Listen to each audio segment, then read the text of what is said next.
오늘 세미나의 자장을 맡아주실 분은 문미옥 서울여대 명예교수님이십니다.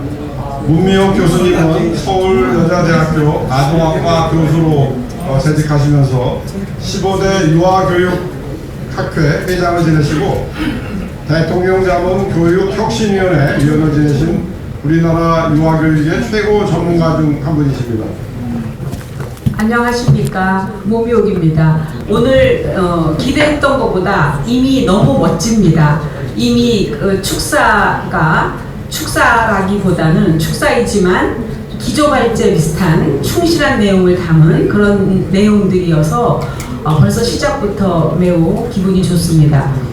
저출산 고령화 사회위원회의 발표를 일주일 전, 정확하게는 8일 전인데 매체를 통해서 들었지만 오늘 완전히 라이브로 부위원장님의 말씀을 통해서 들으니까 오늘 특별한 자리가 되었습니다. 그래서 오늘 이 발제와 토론을 아주 오랫동안 심도 있게 준비하신 걸로 저는 알고 있습니다. 원고도 좀 살펴봤더니 매우 방대하고 저출산 또는 저출생의 근원적인 대책 원인 진단에서부터 아주 다양한 대책을 논하고 있습니다. 오늘 이 자리에 임하면서 저뿐만이 아니라 모든 분들께서 기대하는 바가 이런 게 아닐까 싶습니다. 바로 한 8일 전에 발표한 정부의 정책과 오늘의 발제자들이 제안하는 내용들은 무엇이 같고 무엇이 다를까? 그리고 정부가 특별히 잘했다라고 칭찬해 주실 분이 발제자들이나 토론자는 뭐라고 생각하실까? 그리고 정부의 정책이 아직 발제자 토론자들이 보시기에 좀 미흡했고 우리의 오늘 토론회에서 발제하고 토론하는 내용 중에 정부가 다시 또 새롭게 수렴해야 될 내용은 이것이다. 이런 어떤 코멘트도 저희는 기대하게 됩니다. 이런 좋은 귀한 시간이 되는 아주 시의적절한 그런 토론회가 될 것으로 저는 믿어 의심치 않습니다. 우선 첫 번째 발제로 오늘 발제는 3분, 토론은 4분, 그리고 오늘 플로어의 분들에게 질문 또는 의견 제시 시간을 가능한 한 좀 많이 드리고 싶습니다. 그리고 특별히 정책 수요자인 젊은 분들에게 많이 드리고 싶은데 시간이 가능할는지 모르겠습니다. 모두 협조해 주시기를 바랍니다. 그래서 지금 첫 번째 발제로 이강호 카이스트 문술 미래전략대학원 교수님을 모시고 저출생의 가속과 미래도전 과제를 들어보겠습니다. 네, 안녕하세요. 반갑습니다. 저는 방금 소개받은 이강호입니다. 저도 공무원 생활을 오래 하고 작년에 카이스트 문술 미래전략대학원 교수로 가서 지금 인구와 미래 전략을 강의를 하고 있습니다. 그래서 기재부와 복지부에서 특히 인구국장을 또 오랫동안 했기 때문에 그러한 것으로 해서 정책과 이론을 같이 해보는 그런 기회를 갖도록 하겠습니다. 그래서 이제 제가 오늘 하는 것은 앞에서 말씀을 많이 해주셨습니다. 우리나라가 저출생이 문제다. 근데 그게 얼마만큼 가속되었느냐 하는 것을 국제 비교와 데이터를 통해서 하는 것을 보여드리고 그 다음에 거기에 따라서 어떻게 미래 대응 전략 얼마만큼 우리 사회 경제적 문화적인 영향을 미치고 있는 건지를 구체적으로 충분한 시간은 아니지만 제가 빨리 끝내도록 하는데 그런 것을 스킵해서 볼 수 있도록 그렇게 하겠습니다. 그래서 제가 올 연초에 저희가 속한 무슨 미래전략대학원입니다. 그래서 새해가 되면 뭔가 미래에 대한 위기에 도전과제를 제시해야 되지 않냐. 그래서 제가 여기 표에 보듯이 인구 위기 시대 24년도 10대 도전과제 미래 대응 전략이라고 해서 저도 답답해서 이쪽의 분야를 연구하고 있는 사람으로서 뭔가를 해보려고 이렇게 연초에 1월 4일날 써서 우리 카이스트 웹사이트에 기고를 했습니다. 그래서 이제 우리의 저출생 심화된 현상을 보도록 하겠습니다.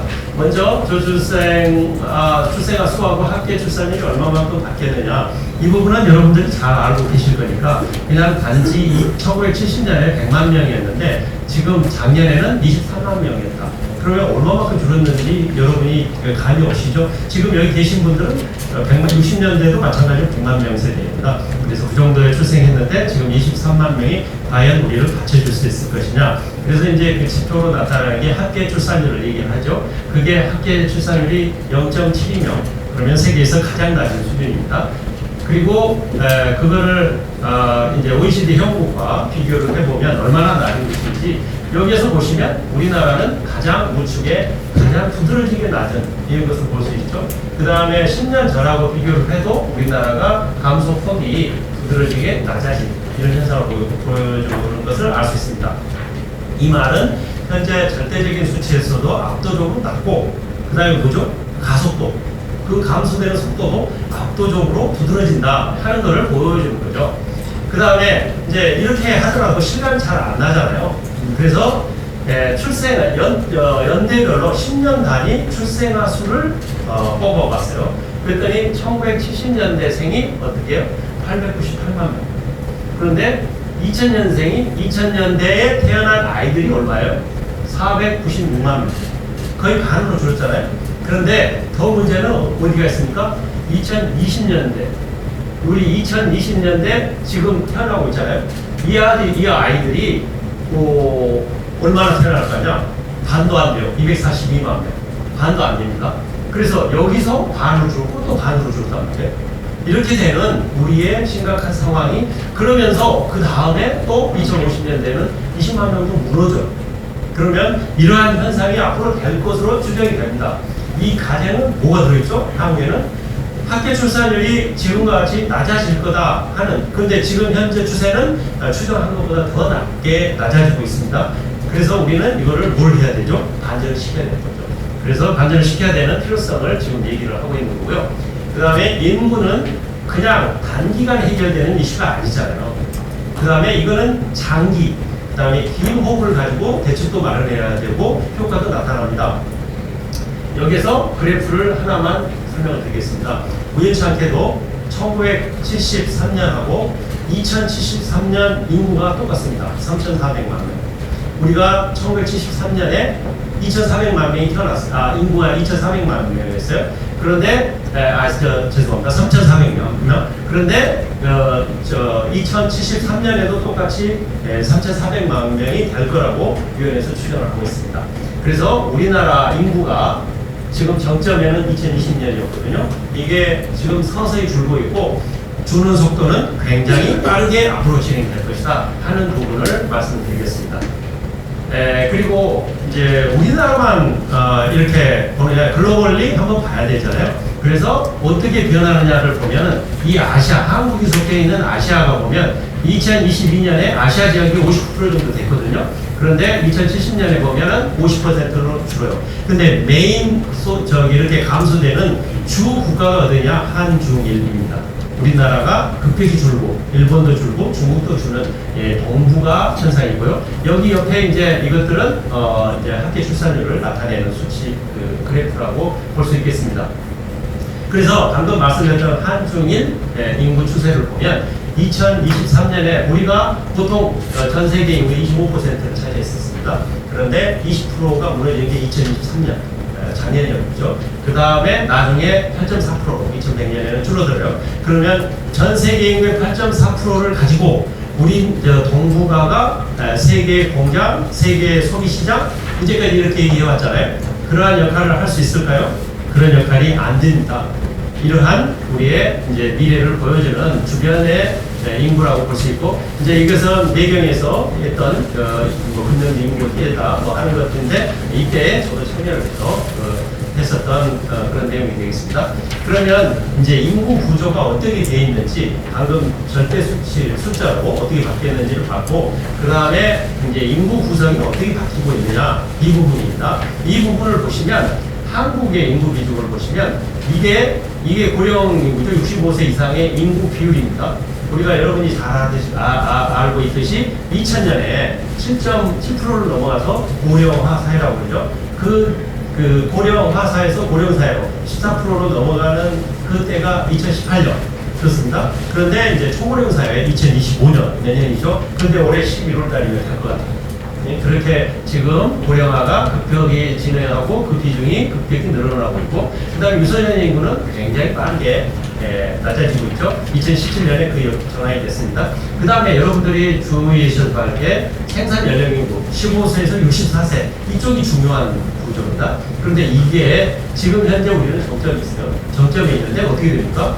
2066년에 47%로 고령 인구보다 더 줄어드는 시기로 갑니다.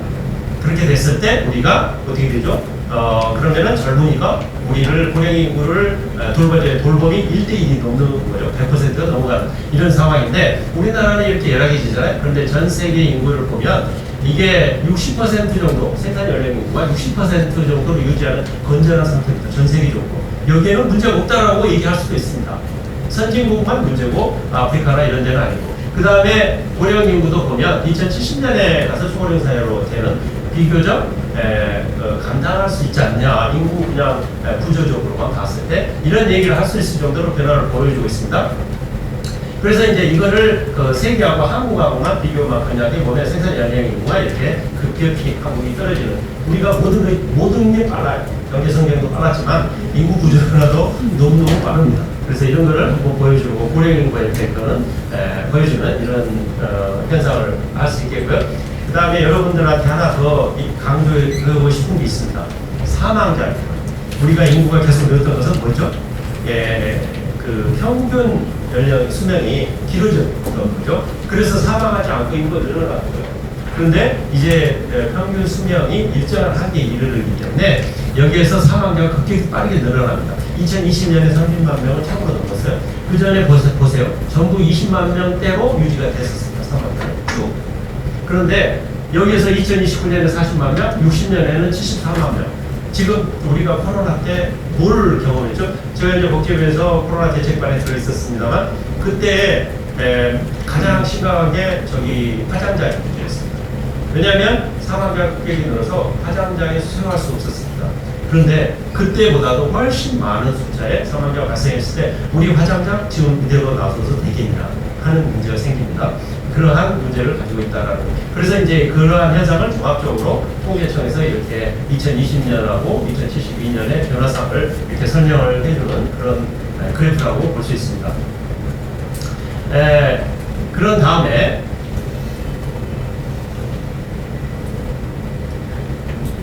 이제 외국의 저출생 정책을 한번 한국하고 외국의 저출생 정책을 간략하게 살펴보도록 하겠습니다. 이 부분에 많은 시간을 소비할 수 없어서 간단한 형태로 보여드리겠습니다.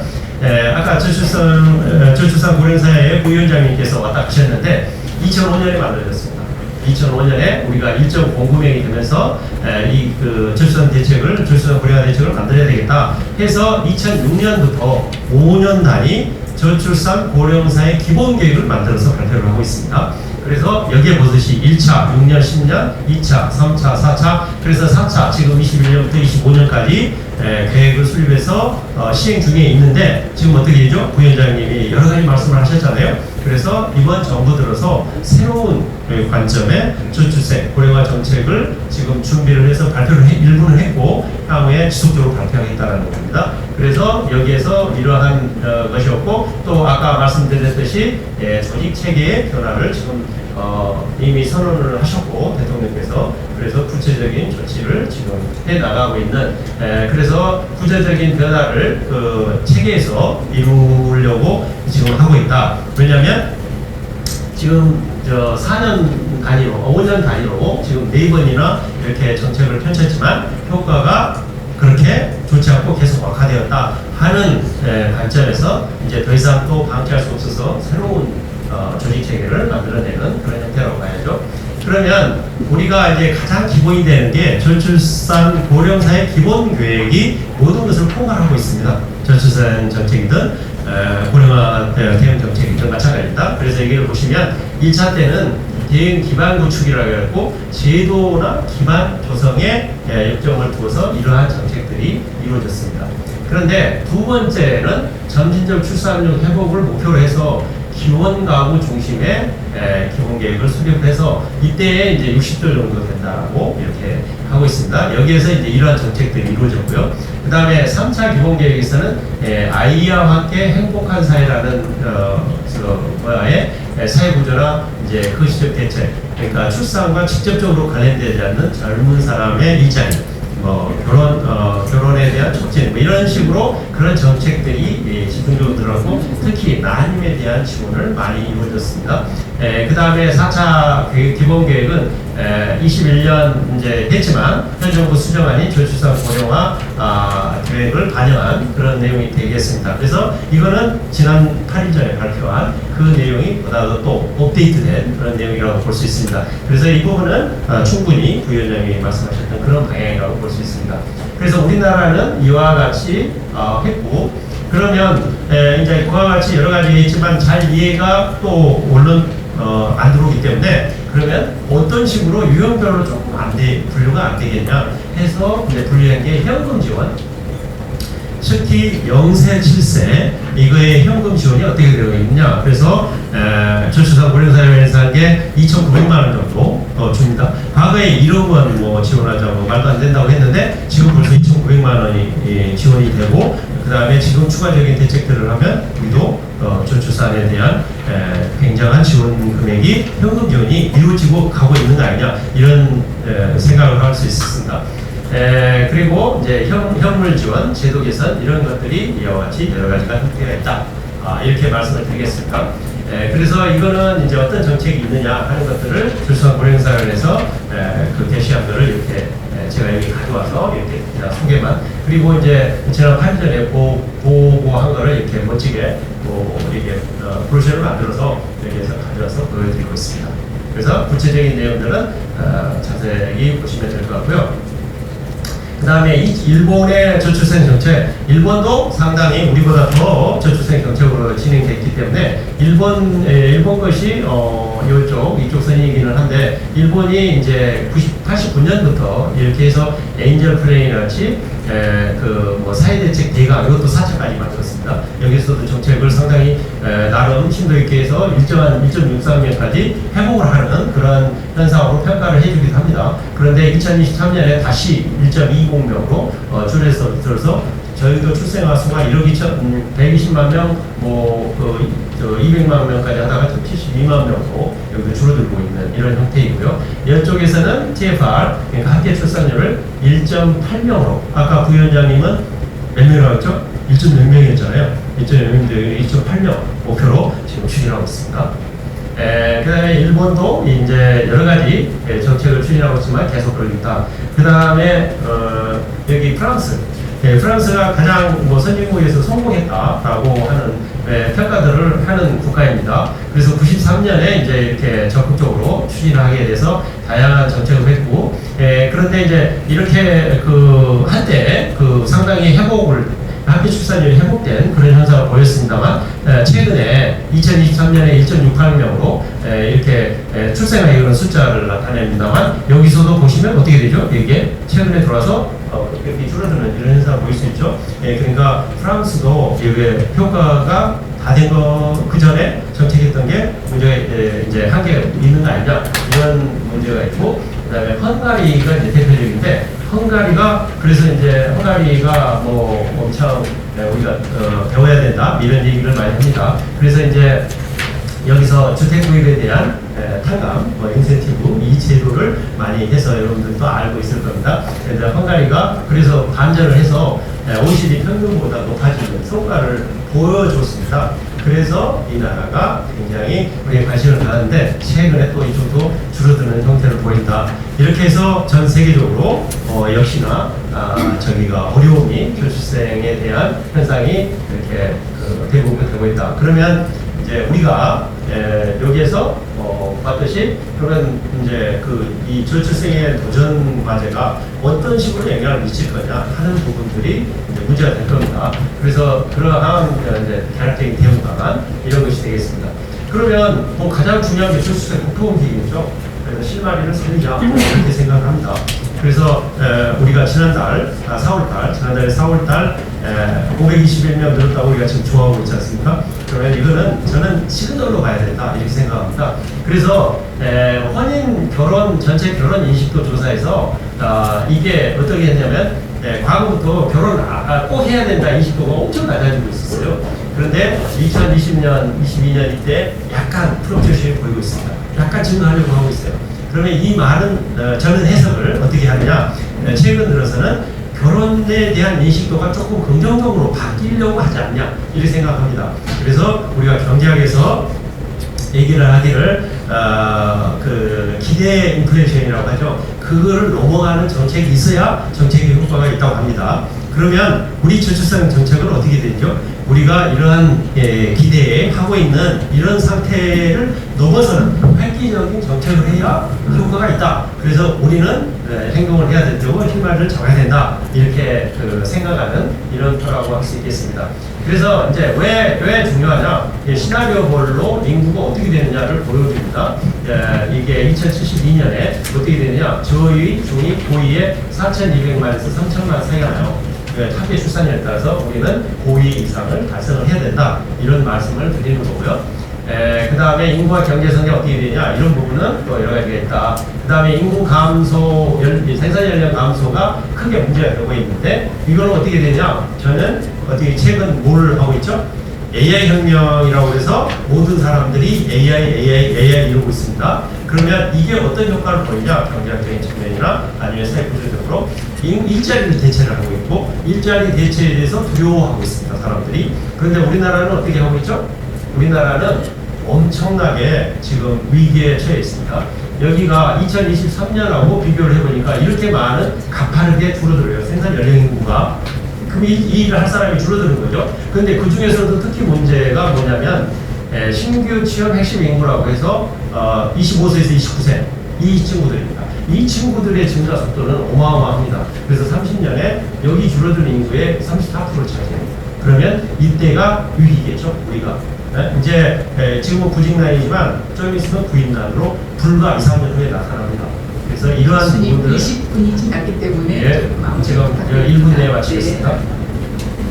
그래서 이제 이거는 칼럼 썼던 생산인구 감소에 대응은 어떻게 해야 되느냐? 고용인력 활력 강화를 다양한 방법으로 마련을 해야 된다. 2020년하고 23년 비교한 거고요. 그 다음에 노동시간을 일해서 그러면 초등학생 구조조정하고 이 감소를 어떻게 되느냐 이런 시골 초등학교의 풍경입니다. 지금 과거와 현재 이르죠. 그럼 구조조정과 교육 효율화를 과잉인프라로 어떻게 해결할 거냐 하는 문제죠. 그 다음에 대학 위기로 여기도 구조조정하고 입학 인력을 어떻게 우리가 해야 되냐 외국 유학생 평생교육 이런 것들을 얘기를 합니다. 그래서 그런 부분들이 필요하고요. 그 다음에 군 입대, 이제 군 문제, 엄청 문제가 심각합니다. 지금 보안 얘기가, 안보 얘기가 아주 심각한 그런 상황이고요. 이와 같이 수요와 공급을 조정을 해야 된다. 저는 말씀을 드리고 싶고, 그 다음에 절수의 순경, 요즘 좋아하시는 여러분이 K-팝, 손흥민, 스포츠, 그 다음에 과학기술 인력, 우리를 받쳐주는 힘들이죠. 이것도 위기에 이르렀다 이렇게 말씀을 드리겠습니다. 그래서 지금까지 말씀드린 게 저출생의 영향, 효과 어떻게 될 것이냐 하는 부분까지 간단하게 짚어봤습니다. 그래서 지금 이제 그 시간 제한 때문에 제 말도 빨라졌는데 이거를 이렇게 우리 사회가 이렇게 빠르게 진행되고 있고 변화를 시켜준다 이런 말씀을 드리면서 제 발표를 마치겠습니다. 감사합니다. 다음으로 오늘 정책을 주로 얘기하실 김용민 박사님 전 청와대 경제보좌관님 모시고 저출생 핵심 보완 대책을 듣기로 하겠습니다. 네, 누굽니까? 예, 김용민입니다. 생각보다 우리 주영환 부위원장님이 밀고 대책을 소상히 설명하는 바람에 조금씩 지체가 됐는데요. 하여튼 또 여기는 5시 전에 끝내야 되기 때문에 그렇게 하도록 제가 35분인데 30분이니까 열심히 노력해서 끝내도록 하겠습니다. 제가 원래는 기재부에서 한 32여 년 경제정책을 입안하고 이렇게 했고요. 그 다음에 노무현 정부 때 청와대 경제보좌관으로 했고, 그 다음에 인천재능대학에서 이제 교수와 부총장을 지냈습니다. 그래서 이게 그 나온 배경이 제가 차세대 미래전략연구원의 그 경제산업센터장을 작년 7월에 맡았는데 그때 뭘 연구하겠느냐 그래서 제가 우리 정태강 사무총장님하고 이렇게 응원해 보니까 이 저출산 문제가 가장 심각한 문제니까 한번 해보자. 그래서 제가 그때 TF를 만들었습니다. 그래서 오늘 한 7, 8명으로 만들었는데 오늘 만든 분은 5분입니다. 그래서 저 포함해서 5명인데 그 부분에 대해서 잠깐 제가 설명을 드리도록 하겠습니다.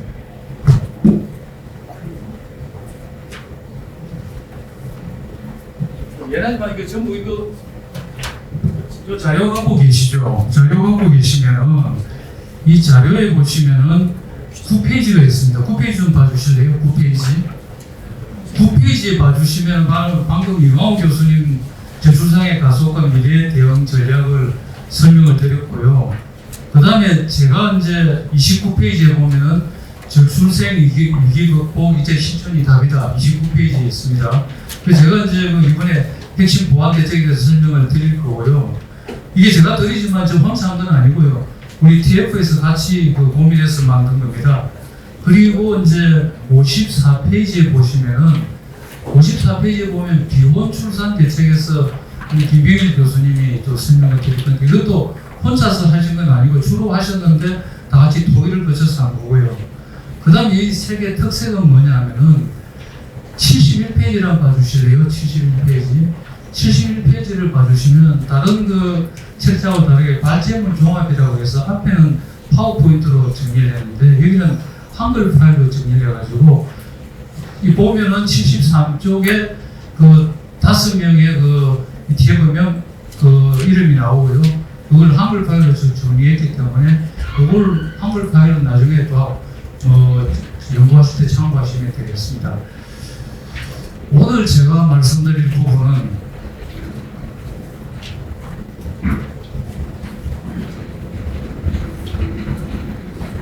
요거거든요. 이건데 글자가 작으니까 그 자료 책자 자료를 보시면 되는데요. 지금 이걸 하면서 사실 제가 지난 1년 동안은 고3 수험생이 대학 입시 공부하듯이 했어요.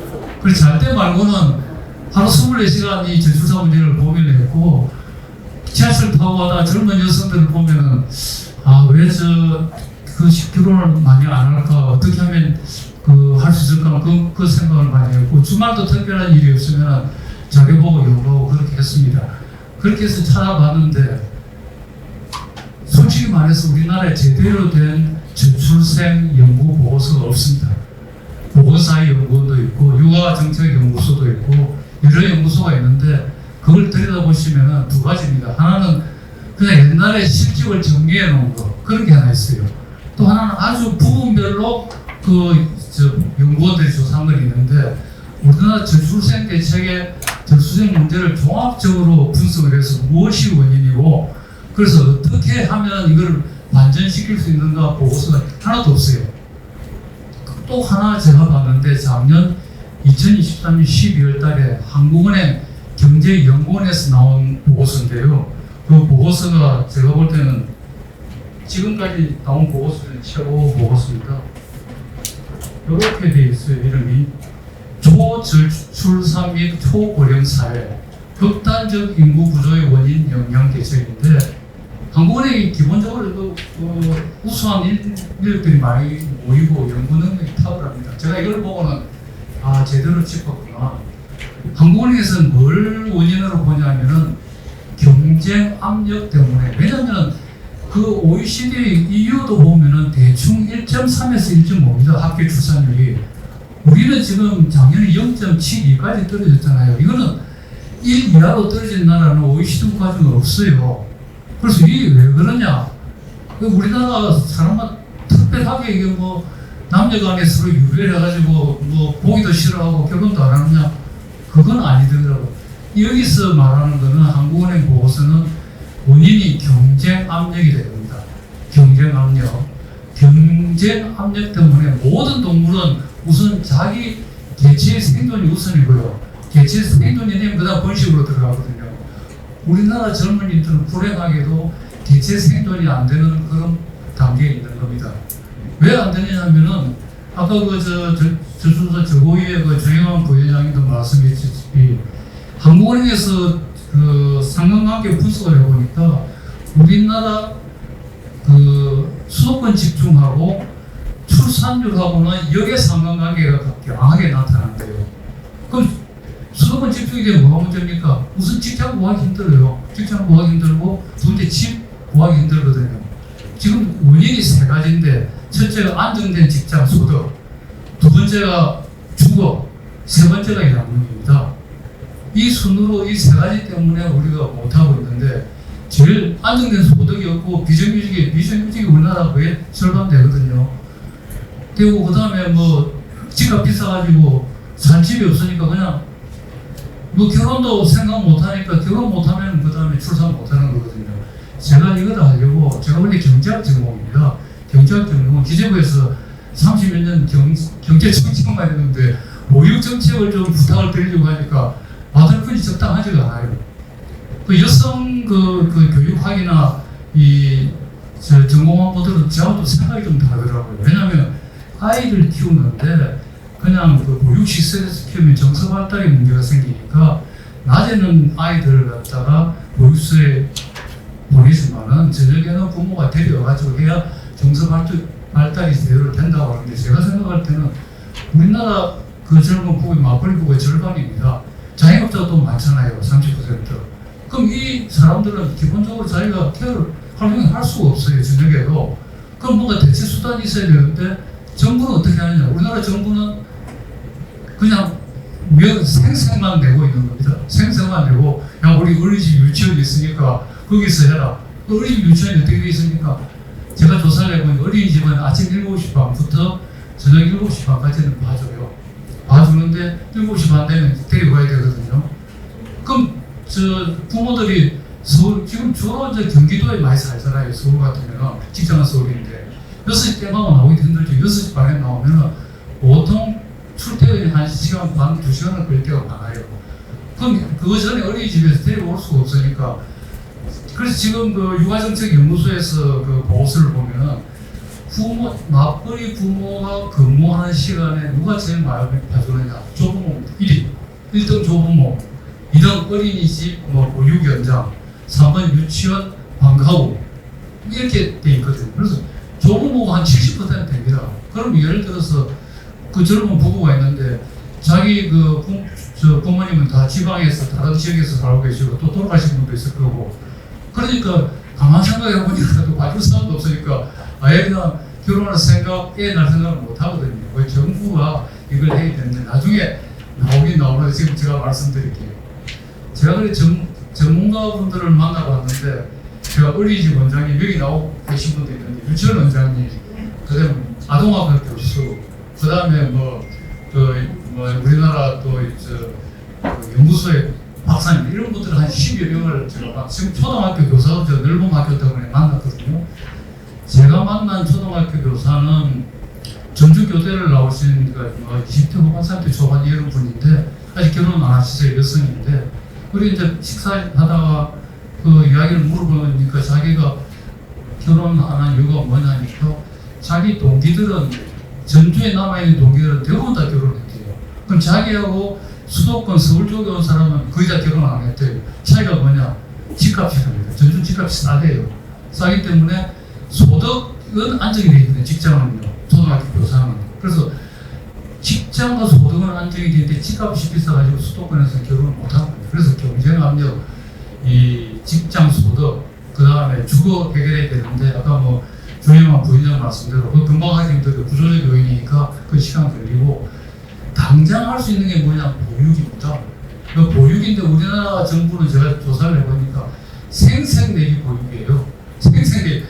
우리 이런 거 마련해놨으니까 여러분 애 낳으세요. 실제 애 낳는 사람 보면 써먹을 수가 없어요. 어떻게 써먹냐면은 아니 7시 반부터 저녁 7시 반까지만 하고 그 다음 데려가라 그러고 제가 또 육아정책연구소에서 나오는 연구 자료를 보니까 이런 전화가 온답니다.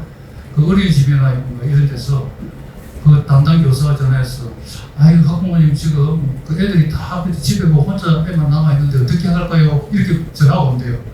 하수비 자기 데려와야 되니까 지금 어린이집도 문제예요. 그렇게 교사들이 전화한다는 게 말이 안 되잖아요. 그래서 지금 그때 제가 여러분들하고 이야기하면서 이야기하는 게 전 세계에서 가장 보육시설이 잘 된 나라가 놀라지 마세요. 북한이랍니다.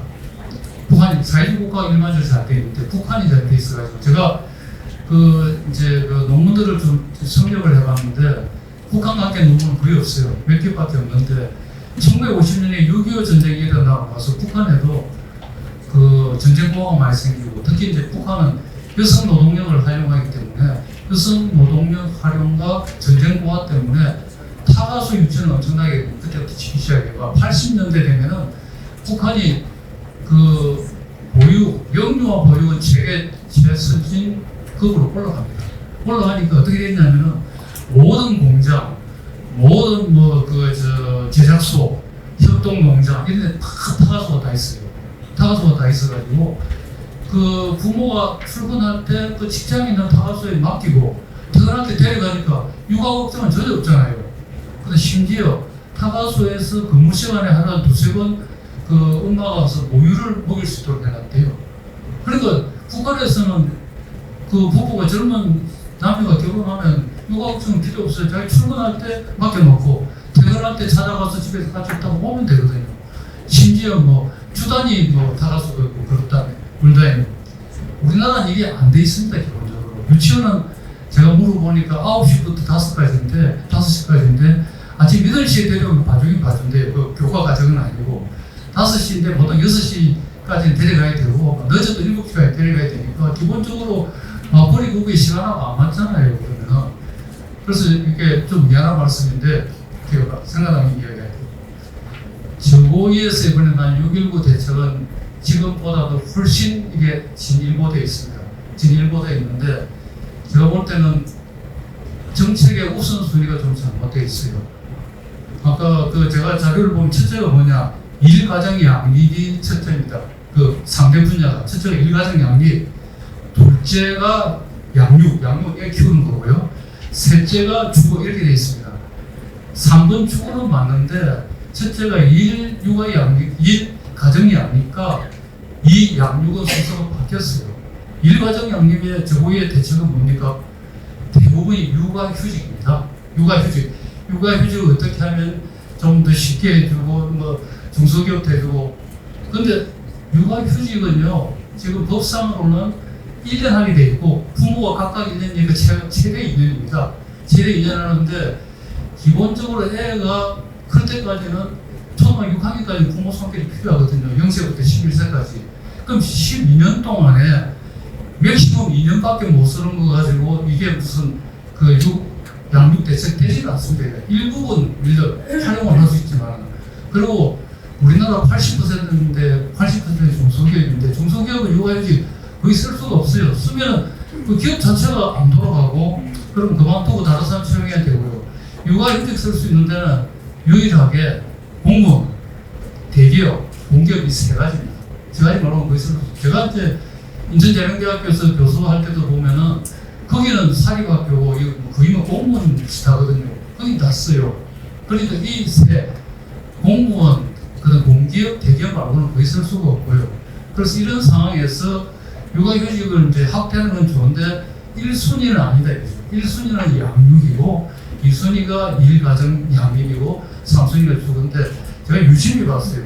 이번 6.19 대책에 들어가 있는 그 양육이 뭐냐니까 그중 중요한 게 그 어린이집이나 유치원 아직도 끝까지 못 따라가요. 어린이집은 12시간 하고 있거든요. 7시 반부터 지금도 그 기본적으로는 뭐 12시간 아닌데 12시간 하고 있어요. 그런데 저고에서 나온 거 보면은 기본 운영 시간 12시간을 확보해 주겠다는데 아침 7시 반부터 저녁 7시 반까지 확보했는데 전일 보육이 안 됩니다.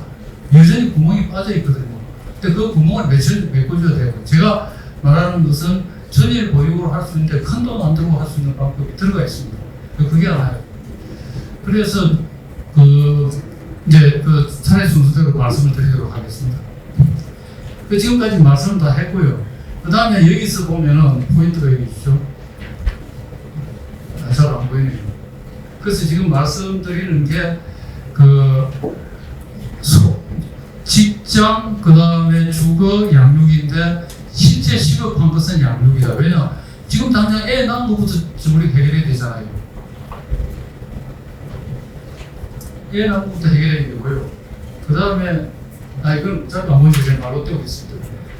그 다음에 이제 우리가 춤을 해, 그 다음에 소득을 해야 되는 구조적인 시간이 걸리고요. 그 다음에 이제 우리 문교 교수님이 제기하신 문제인데 다 해결돼도 젊은 여성들 중에서 자기가 애 낳기 싫어하는 사람들이 있어요. 왜 하냐면 그냥 애 낳는 게 나한테 행복하냐. 내가 애 첫째를 낳아보니까 이거 완전히 뭐 도와준다고 해도 독박 육아다. 내가 둘째까지 독박 육아까지 할 수는 없다. 그게 하나고요. 그 다음에 자기 이제 경력이 그게 경력 단절 문제. 세 번째가 애 낳는 거하고 자기가 이렇게 직장 생활하고 커리어 쌓아가는 거하고 행복의 지수를 볼 때 애 낳는 것보다는 자기 커리어를 더 관리하는 게 행복을 더 준다 하는 그 세 가지가 있거든요. 그 세 가지에 대해서는 우리가 극복을 해야 되고요. 지금 우리나라에서 안 돼 있는 게 비혼 출산 문제를 제대로 지금 거론을 안 하고 있습니다. 그래서 아까도 이야기했다시피 이유는 거의 절반이 비혼 출산에서, 그러니까 동거 카플에서 나오는 게 절반이고요. EU에서 가장 출산율이 높은 프랑스는 60%입니다. 비혼 출산이. 그 나머지 40%가 정식 결혼이고요. 그래서 프랑스는 어떻게 하고 있냐 보니까 프랑스는 어떻게 하냐면은 그냥 동거 카플에도 서로 계약서 해가지고 시청에 등록만 하면 결혼과 똑같이 해줘요. 똑같이 세금도 깎아주고 그 다음에 아동수당 다 나오고. 근데 꼭 결혼 안 해도 괜찮은 거예요 보면은. 그리고 프랑스가 보육시설이 굉장히 잘 되어 있습니다. 어린이집이. 어린이집이 공립 어린이집이 주로 있는데 심지어는 나는 어린이집 보내기 싫다 그러면은 돌봄 전담사를 정부에서 보내줍니다. 그 집으로. 그러니까 프랑스도 애 낳으면 애 그냥 한 5, 6세 될 때까지 키우는 걱정이 없어요. 근데 우리나라는 안 해주거든요. 우리나라 어떻게 하냐면은 뒤에도 나오겠지만은 우리나라는 어린이집 이렇게 만들어 놓고 그럼 저녁 시간이라든지 이거 어떻게 하냐면은 거점 어린이집을 활용하라는데, 거점 어린이집이 뭐냐면 예를 들어서 제가 광배동에 사는데 서초구에 하나, 무슨 강남구에 하나, 강동구에 하나 그렇게 하거든요. 그럼 제가 광배동에 사는데 제가 만약 부모라 그러면은 서초구 어린이집 다른 동에 있는 거를 알아봐야 되고요. 첫째, 어떻게 보내냐면은 버스가 가지고 애를 데려갑니다. 5시 되면은. 그럼 어린이는 얼마나 심지어 불안하겠어요. 둘째가 더 큰 문제는 안전 문제입니다. 자기 부모가 다 데리고 다니더라도 사고가 나는데 생각 모르는 사람이 와서 사고 나죠. 세 번째는 그 부모는 출근할 때는 자기 집 근처 갖다 놨다가 저녁에 퇴근할 때는 저 다른 동네에서 데려가거든요. 그래서 요가정책연구소에서 나온 보고서를 보면은 제일 맞벌이 부부가 근무할 때 가장 많이 하는 게 좁은 모델이 하고요. 가장 적게 하는 게 이 거점 어린이집입니다. 거점 0.6%밖에 안 돼요. 그러면서도 거기 가면 온갖 직원들이 다 있고 시설을 만들어 놔거든요. 이 쓸데없이 낭비하는 겁니다. 필요 없는 거. 그래서 이건 뭐냐면 정부가 생생하게 이용을 하는 거고, 이제는 정책을 공급자 위주로 안 하고 정부가 수요자 위주에서 필요한 게 뭐냐 해서 전일 보육을 완성을 안 시키면은, 왜냐면 일가정 양립, 육아휴직보다 더 중요한 게 유연근무입니다.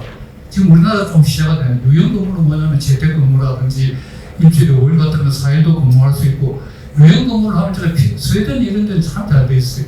북부는. 그러니까 애를 낳더라도 자기가 직장에 이야기해서 나는 이번 주는 이틀은 집에서 하고 이틀은 가서 근무하고 회사에 나가겠다. 그렇게 해서 할 수 있거든요. 또 부모가 서로 조절해가지고. 우리나라 유연근무가 공무원도 힘들어요. 공무원도 힘드는데 사기업은 민간기업은 더군다나 힘들고요. 그래서 유연근무가 안 되면은 정부가 공적인 이 전일 보육 시설을 안 만들어주면은 애 못 키웁니다. 그래서 기본적으로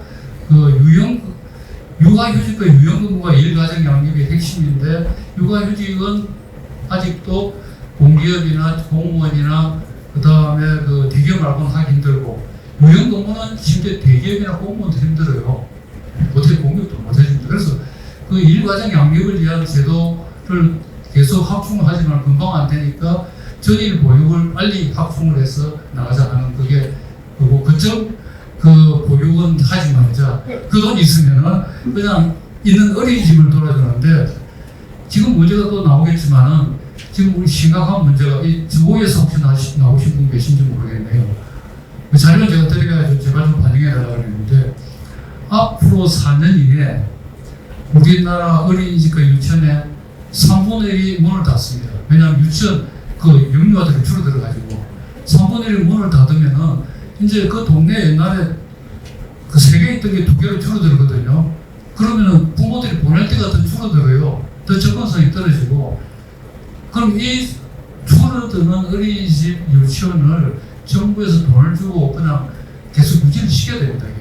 그게 대표적인 사례가 우리가 버스 공연계 있잖아요. 요새 버스가 우리 내는 그 성격 요금으로 집행이 안 되거든요. 지방자치단체에서 다 보조가 들어갑니다.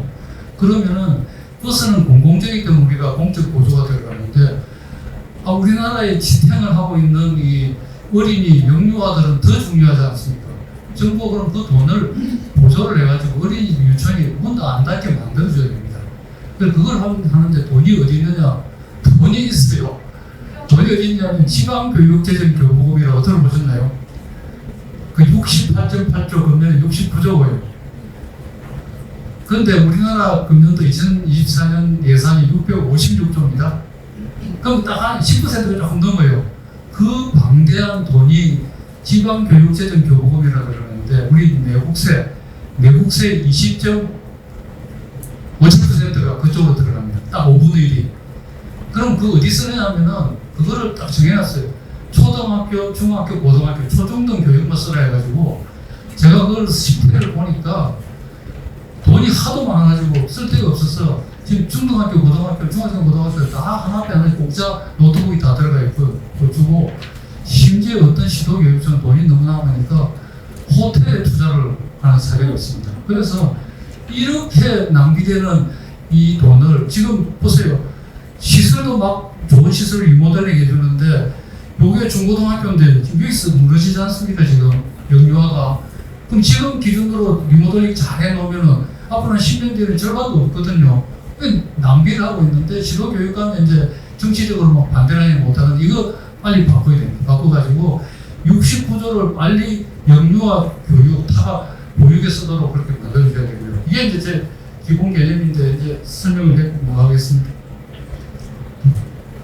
그래서 여기 보시면 전일 보육 시스템 확충.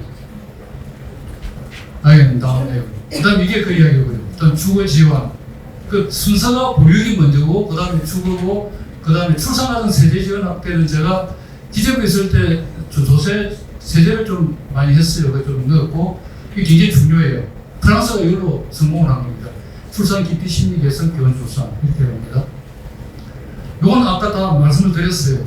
그래서 유치원 어린이집 유보 통합이 되고, 초등학교는 공학교가 있고, 유형 근무제가 핵심인데 이게 잘 안 된다. 그래서 정부가 최고의 고로서 정부가 빨리 해야 되는데 북한 사례 말씀드렸습니다. 북한 타고서는 전국 모든 지역 중개형 공장, 기업소, 협동 농장의 타워스로 설치하고 근무시간을 자연적으로 수요하는 체계가 마련됩니다. 스웨덴도 마찬가지입니다. 스웨덴도 보세요. 스웨덴도 지금 그동안에 한 2000년까지 올라갔다 좀 떨어졌는데 1.67이에요. 우리는 작년에 0.72 아닙니까? 2배 이상인데요. 여기는 부모가 원할 경우 그 보육시설에 95%는 국가가 운영하고 오전 6시에도 퇴근이 늦어진 시간에는 사전 협의를 통해 원하는 시간까지 아이를 맡겨놓습니다. 이렇게 해야 애를 놓지.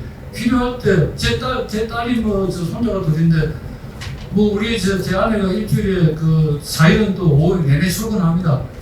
우리 딸네 집에. 우리는 그래도 서울에 있으니 다행인데 지방에 가면 뭐 할 수가 없잖아요. 이거 안 해주면은 북한이나 스웨덴처럼 안 해주면 우리가 할 수가 없어요. 이게 더 급한 거지. 육아 휴직 조금 더 한다고 해결 안 되거든요. 빨리 이걸 해줘야 되고요. 그래서 지금 어린이 유치원을 전일 보육기관으로 육성을 하고 이미 우리나라에 많이 있거든요.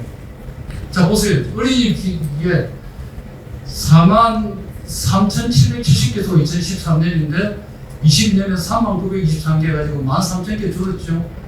그리고 유치원은 좀 적어요. 9,029개가 8,562개로. 이렇게 이제 유치원은 조금씩 줄고 있는데 어린이집은 엄청나게 줄고 있어요. 이게 육아정책연구소에서 연구한 바에 의하면 앞으로 4년 뒤에는 3분의 1이 사라진다. 그리고 12,000개 이상 감소한다. 이 감소하고 나면은 다시 복원이 힘듭니다. 이게 아까 뭐 골든타임이라 했는데 골든타임이 4년밖에 안 남았거든요. 이거 없어지면은 전일 보유고 할 수가 없어요. 그래서 정부가 인프라에 보조를 내고 버스 공영제처럼 그냥 보조금 지급해서 살려라. 68.8조 우리나라 그 전체 예산의 10%는 넘잖아요. 이거 쓸데없이 초중등 교육에 그렇게 많이 주지 말고 여기서 한 20%는 충분히 할 수 있을 거예요. 그래서 다행히 금년 하반기부터 어린이집 유치원이 미고 통합으로 통합이 되니까 초등학교는 이미 교육부가 하고 있으니까 교육부가 일괄적으로 해서 좀 제대로 된 교육을 실시하자 이런 이야기입니다. 그래서 아까 이야기했죠. 6.19 대책이 일과정 양립, 양육 주의 순서인데 양육이 먼저 오고 일가정 양립이 두 번째로 가야 된다. 왜냐? 일가정 양립의 핵심은 육아휴직인데 육아휴직 가지고는 지금 당장 저출생인데 제가 저출생을 막을 방법이 없어요. 좀 도움되지만.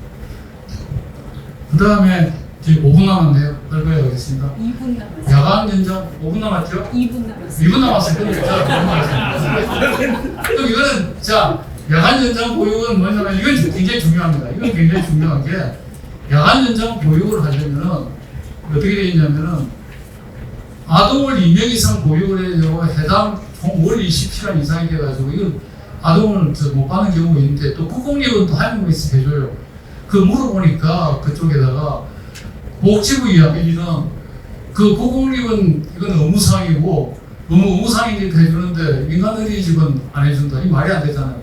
민간 어린이집은 무슨 그 뭐 국공립 어린이집이 없기 때문에 보내는데 거기는 안 해주니까 말. 그래서 이건 돈도 얼마 안 들어요. 11억만 들으면 1년에 해주니까 이거는 해주는 게 맞고요.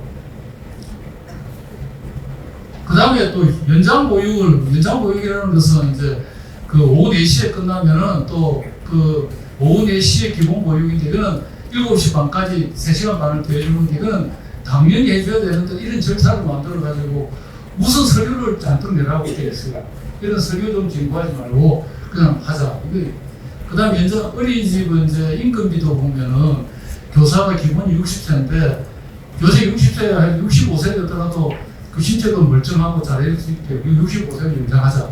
이게 애로사항이고 유치원은 아까 이야기했지 않습니까? 유치원은 지금 보면은 그 오후 5시 되면 땡입니다. 8시, 오전 9시부터. 그 지금 2시간 동안 어떻게 하고 있냐면은 그냥 애 데리고 있어요. 부모가 오면은 그냥 데리고 있는데 유치원도 최소한 10시까지 연장을 좀 하더라. 그래서 저 막걸리 부부를 위해서. 그럼 이런 인건비가 들 거 아니에요. 그거는 정부에서 그 자금을 지원해서 해주자는데 그 교육부의 유아교육정책과학의 의견을 제가 그때 우리 김문수 위원장님 그 주최해가지고 회의에 참석해 보니까 1년에 1,400억 든대요. 1,400억 있으면 할 수 있으니까 이것도 큰 돈 아니거든요. 그래서 이것도 해가지고 이거는 강제를 할 수 없고 근보를 하면은 뭐 A 유치원 근보하는데 B가 안 따라가면 B 유치원은 학부모들 안 보내기 때문에 이거는 안 맞거든요. 그 점에 걸린 문제점 아까 이야기했습니다. 초등학교 돌봄기능은 넘어가겠습니다. 늘봉학교가 이건 정부에서 최고로 잘한 작품입니다. 이거는 그 초등학교 1학년부터 6학년까지 밤 8시까지 정부에서 교육도 시키고 돌봄도 하는 이거 최고의 저는 작품이라고 봅니다. 아주 잘 되는 거고요. 이거는 더 이상 뭐 바꿀 게 없습니다. 긴급 돌봄 서비스는 갑자기 애를 좀 자기가 병원에 가야 되는데 엄마가 애를 맡길 데가 없잖아요. 아이 돌봄 서비스라고 있는데 이것도 웃기는 게 아이 돌봄 서비스 여성가족부에서 하는데 이거는 그 전화 신청을 하면은 아이 돌봄 전문사가 있어요. 돌봄 전문사를 집으로 보내줘요. 집으로 보내주면 그것도 집에서 퇴근하는데 그러려면 아파트 비밀번호도 알려줘야 되고 엄마가 바쁜데 힘들잖아요. 그럼 간단하게 동네 어린이집에 맡겨놓고 한 2시간만 3시간만 맡겨달라. 그리고 나중에 비용은 국가고 얼마씩 나누면 되거든요. 이것도 이제 우리가 보조금을 지원하면은 동네 어린이집 유치원에 이런 걸 좀 부탁을 해가지고 정부에서 자금을 지원하고 좀 편하게 할 수 있도록 합니다. 그 다음에 유아지원 정보 시스템은 이건 유치원 원장님 말씀인데 부모들이 이걸 하려고 해도 저게 없대요. 그 정보가 없어가지고 이걸 어떤 국가의 어떤 그 정보 홈페이지에 넣어가지고 좀 알려달라 그런 겁니다. 네. 지방교육청 교육 아까 설명드렸고요. 그다음 주택 청약 이 부분은 그 너무 시간이 없어가지고 요거는 배우자 청약 통장 할 때 그 지금 보면은 배우자 가입 기간에 50% 3년까지 허용하는데 이거는 그거 가지고 안 된다. 다 해주자니까 저 국토부 이야기는 그럼 기존의 중장년층이 혜택을 받는다. 그러면은 중장년층은 그 가입 기간이 기니까 본기간 7년 이내로 하면은 될 거다. 그 얘기고. 그 다음에 주택 청약할 때 그 자녀수에 따른 특별 점수제를 실시하고 그런 거고요. 그 다음에 우리나라가 자유형 양력에 주택을 공급하는데 너무 작아가지고 힘들다 그런 이야기고요. 요거는 이제 뭐 금융 절차를 개선하자는 이야기고, 부동산 세금 이거는 아셔야 돼요. 부동산 세금은 지금 기업 이제 1분 남았습니까? 지났습니다. 지났지만은 이건 사실 그 주영환 부위원장 때문에 그렇습니다. 시간 너무 뺏어가지고 그래서 제가 2분을 더 쓰겠습니다. 2분을 더 쓰는데요.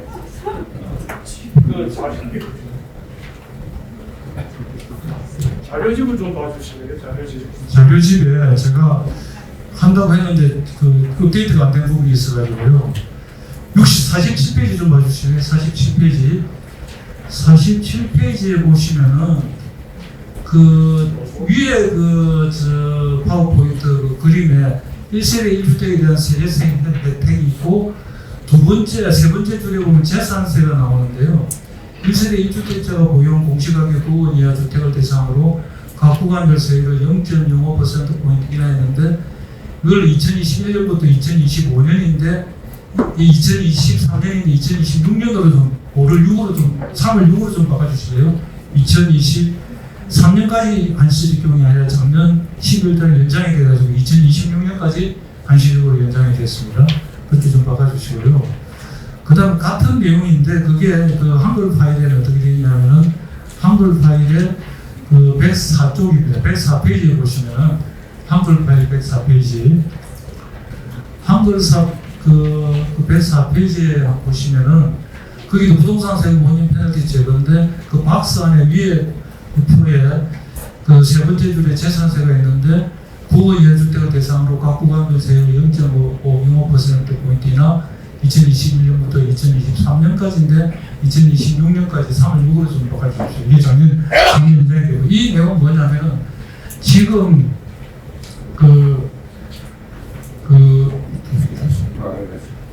이거네요. 여기 보시면은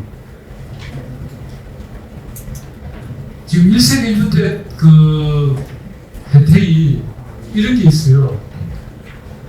종합부동산세는 1세대 1주택이 되면은 혜택이 뭐가 있냐면은 기본 공제금이 9억원이 아니고 12억 원이 됩니다. 그리고 그 세 공제를 더 받을 수 있어요. 양도소득세 1세대 1주택은 되면은 이거는 또 그 12억 원 이하는 또 비과세가 되거든요. 근데 2주택이 이게 안 됩니다. 그래서 요즘은 만원이 많아가지고 남녀 다가 주택이 있는 경우가 많아요. 그럼 그 사람들은 그럼 하나 팔아야 되잖아요. 근데 이번에 정부에서 대책이 나왔어요. 정부의 대책이 나왔는데 무슨 대책이 나왔냐면은 그 정부에서 이런 대책이 나왔습니다. 정부는 6.19 전수생 대책에서 1주택 간주 기간을 5년에서 10년으로 확대했어요. 5년 이내에 팔면 지금까지는 1주택, 그때 1주택으로 봐줬는데 10년 이내에 팔면 1주택으로 봐주겠다는 이거는 미공채가 아닌가요? 그럼 결혼하고 10년 이내에 팔아야 되면은 누군가 남녀 중에서 하나 팔아야 되니까 저는 이제는 1세대 2주택으로 인정해주자 신혼부부한테는 각자. 그래서 인정해가지고 해주자는 그래서 5년째 안에 세주 다 그렇게 했고요. 그 다음에 요 M분 N성계나 이건 좀 어려운 부분이기 때문에 하여튼 이거는 뭐냐면은 M분 N성계라는 게 자녀 수만큼 세금을 줄여주는 제도인데 우리나라에 도입할 수 있다는데 제가 기재부 출신은 아닙니까? 기재부에서 반대 논리가 있더라고요. 그래서 제가 그 반대 논리 두 개를 다 격파하는 방안을 만들었습니다. 그리고 이거는 읽어보시면은 이게 김용 교수가 고민해서 만들었구나 해가지고 그래서 제가 이거는 우리나라도 이제 M분 N성계를 도입해서 자녀가 많을수록 그 세금이 줄어드는 그런 제도를 만들고 기재부에서 걱정하는 그런 문제가 없도록 만들었습니다. 자, 세상 깊이 심리께서는 아까 말씀드렸고요. 제가 지금 말씀을 드렸는데 제가 제 잘못은 아니고 앞에서 시간이 늦어졌기 때문에 양해해 주시기 바랍니다. 감사합니다. 6.19 정부가 발표한 정책 그것과 지금 오늘의 우리 김용민 박사님의 정책 제안의 공통점, 차별화되는 점, 그리고 정부가 더 적극적으로 수렴해야 될 점 이런 것들을 구분해서 말씀해 주셔서 대단히 감사합니다. 아주 사실은 저는 오늘 토론회가 있는데 6.19 발표가 탁 터져서 어쩌나 이 토론회가 참신한 내용이 없어지는 거 아닐까 걱정하고 원고를 봤는데 그렇지 않았습니다. 역시 굉장히 깊이 있고 방대하게 준비를 하셨기 때문에 정부가 많이 참고할 것이라고 생각이 듭니다. 세 번째 귀한 발표 김병일 박사님, 전 강남대 교수님 모시겠습니다. 비혼 출산 대책 아까 주 부위원장님께서는 이번 정책에서는 이거를 깊이 고려하지 못했다 하는데 파격적인 혁신적인 저출산 대책이 아니고는 효과가 없더라라고 하는 세계 보고가 있다고 말씀을 주셨었는데 아주 혁신적으로 비혼 출산 대책을 주요 주제로 잡은 것 같습니다. 네, 큰 박수로 우리 반갑습니다. 저는 이제 이름이 김일병이라고 합니다. 글자로 저는 한참 못해요. 그래서 그런 인연으로 이 귀한 자리에 오게 됐습니다. 감사합니다. 자, 그러면 비혼 출산이다. 혼인을 하지 아니하고 얘를 이렇게 태어나게 하는 잘 아시는데요. 그런 제도가 과연 우리나라에서 얼마나 먹혀 들어갈까? 어때요? 우리 어르신들 보면 우리 자녀가 과연 그랬을 때 얼마나 용이할 건가? 우리 문학대충에 봐도 얼마나 다 숱한 순환을 당했잖아요. 너 안 봐. 너 집에 들어오지 마. 거의 그런 상황이 있어요. 근데 이제 세대는 변해갑니다.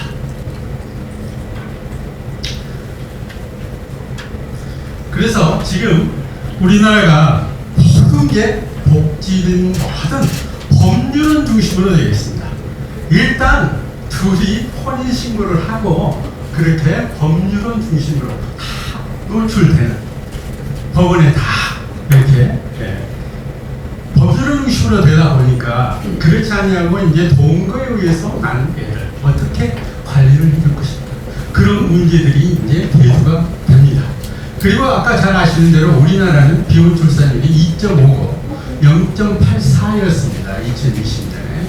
OECD에 비해서 훨씬 낮죠. OECD는 41.9, 비혼 출산율이 합계 출산율은 1.56입니다. 우리보다 2배가 높습니다. 그러면 이러한 사각지대에 있는 분들을 어떻게 우리가 포섭을 해서 축소사에 가는 것을 방지할 수 있겠느냐. 그게 오늘의 하부라고 볼 수 있겠습니다. 잘 아시는 대로 1789년에 웰르스가 인구론을 씁니다. 그때 식량과 인구하고 언밸런스를 어떻게 해결할 것이냐. 그러면서 처방이 그 당시에 어떻게 나왔냐면 제발 금욕 좀 해라. 금욕. 그리고 결혼 좀 늦게 해라. 만원. 이 두 가지를 대책이라고 내놓은 거예요. 얼마나 웃기는 거예요. 네? 근데 어때? 세상이 얼마나 변했습니까? 지금. 그래서 지금 뭐 옛날 얘기가 돼버렸습니다. 지금.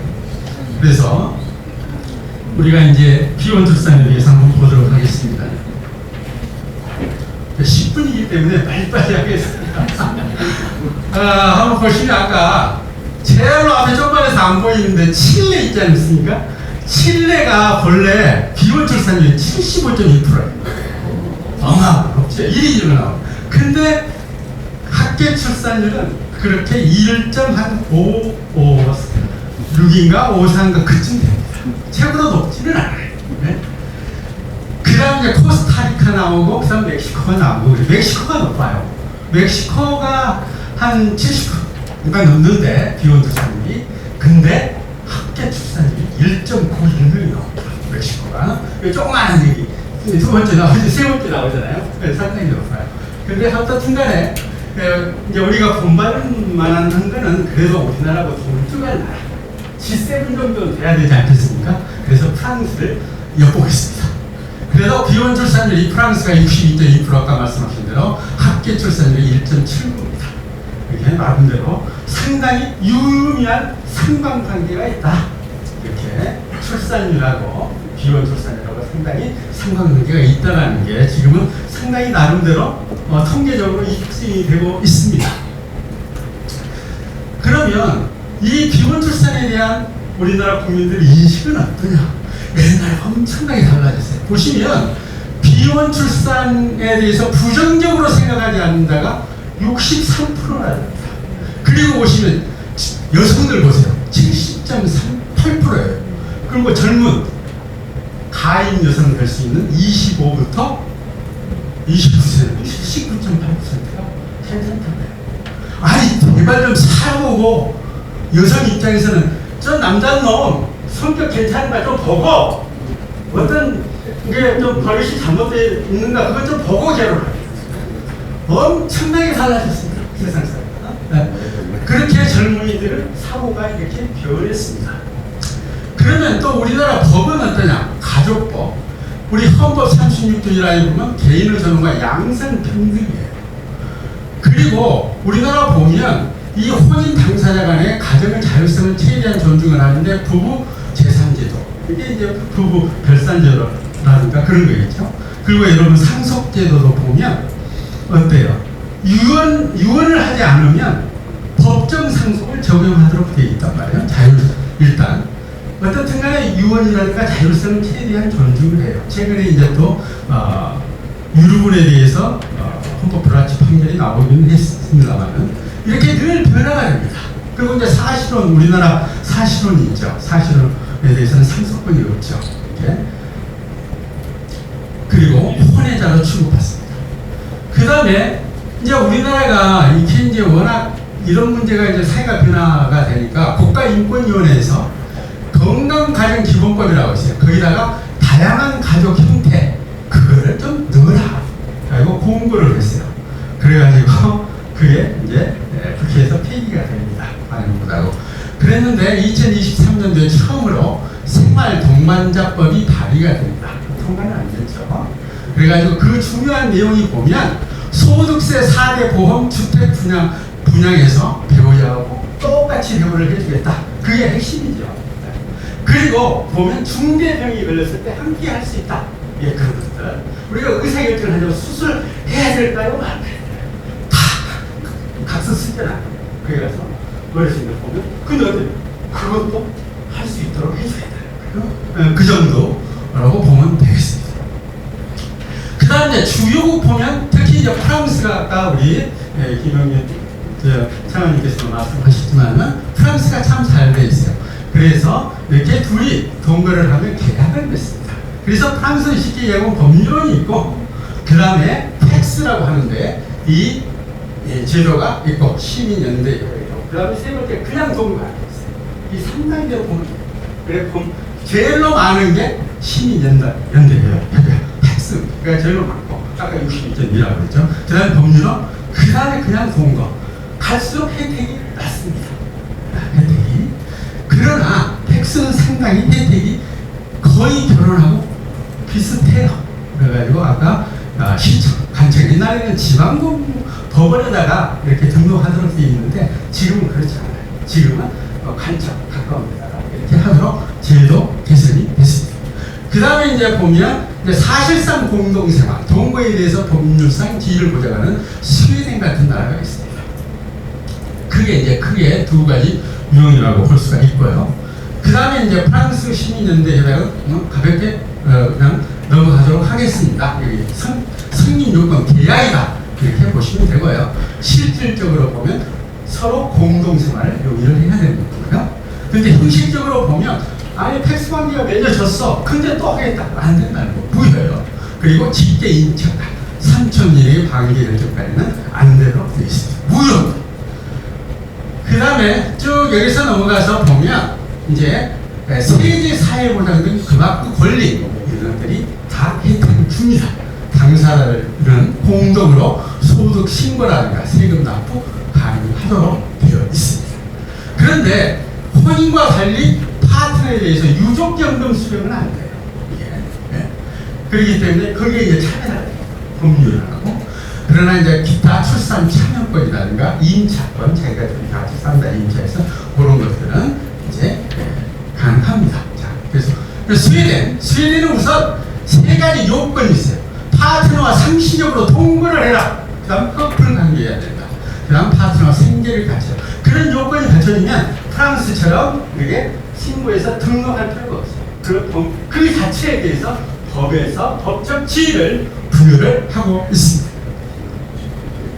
그 다음 넘어서 여기에서 이제 재산관계에 보면 한번 보면 이제 우리 보면 동거재산이라고 있어요. 그거는 마음대로 못합니다. 이렇게. 그리고 그렇기 때문에 동거재산에 대해서는 동거인 일방에 의한 재산의 처분이 제한이 됩니다. 그리고 동거인에게는 이혼으로 정하지 않는 한 상속권이 없습니다. 자, 그 다음 동거인 간의 권리, 의무 이렇게 상호 간에 부양 의무는 발생하지 않습니다. 참고로. 그러나 이제 최근에는 이제 육아휴직법 개정으로 동거인도 육아 휴직, 급여, 수급도 가능하도록 이렇게 갈수록 이렇게 혜택을 주고 있습니다.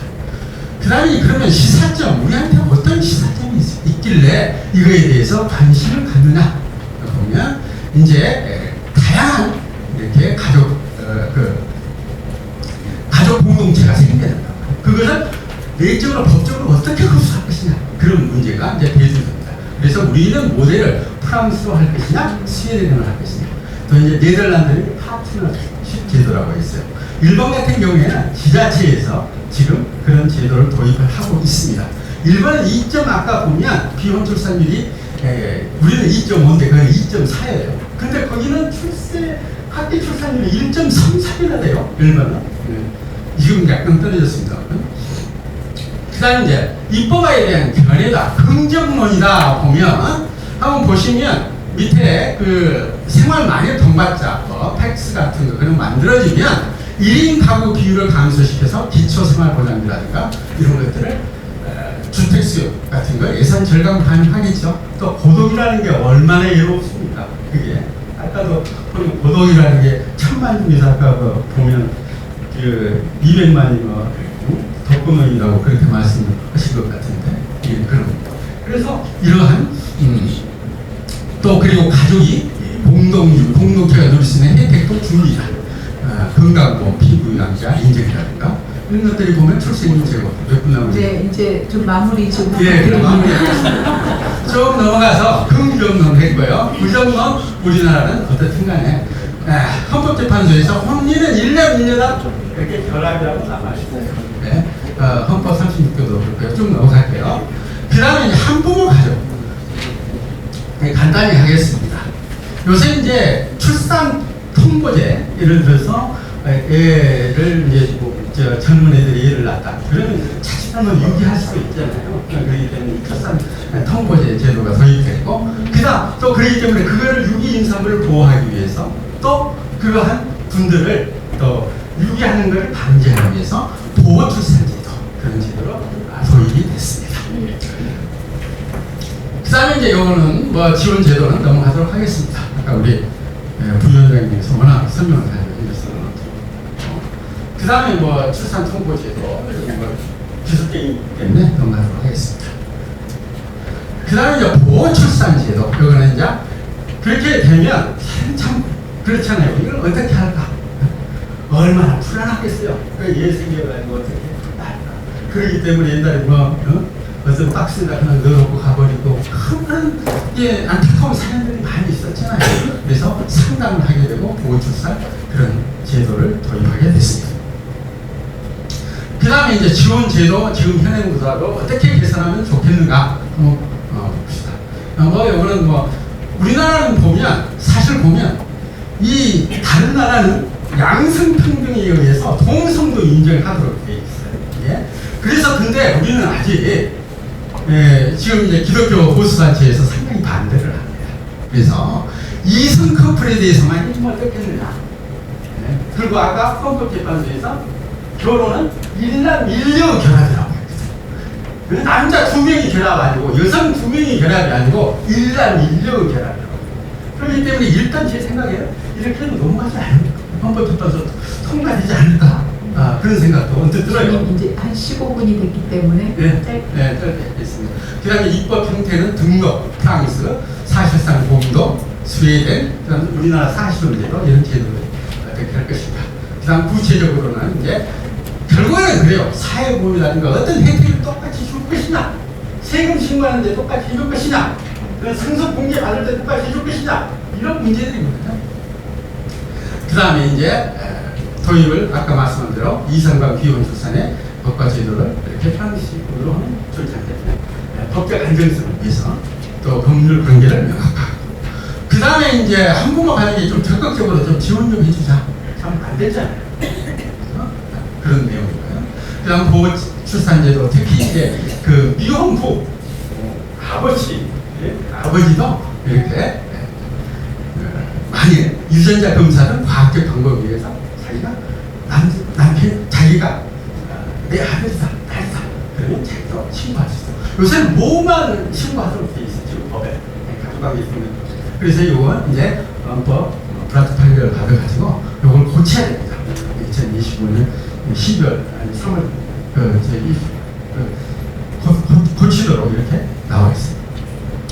그 다음에 이제 최근에 이제 끝났습니다. 마지막입니다. 여기 보시면 예로 5년 동안 1,436명이 갔어요. 얼마나 아까워요. 국내에서 받아들여야죠. 이거. 예? 그러기 위해서 어땠습니까? 이방기관을 통해서 희망자 적극적으로 좀 하고, 그리고 양자를 부양하기 충분한 재산이 있다고 되게 엄격해. 그걸 좀 많아십시다. 그렇습니다. 그래서 이렇게 그리고 그런 사람을 좀 좋은 눈으로 봐주자. 얼마나 안타까웠으면 그렇게 할 수밖에 없는 상황입니다. 그걸 이해해주자. 우리 공동체가. 그래서 여기에 보조도 신설하자. 이상입니다. 감사합니다. 대단히 감사합니다.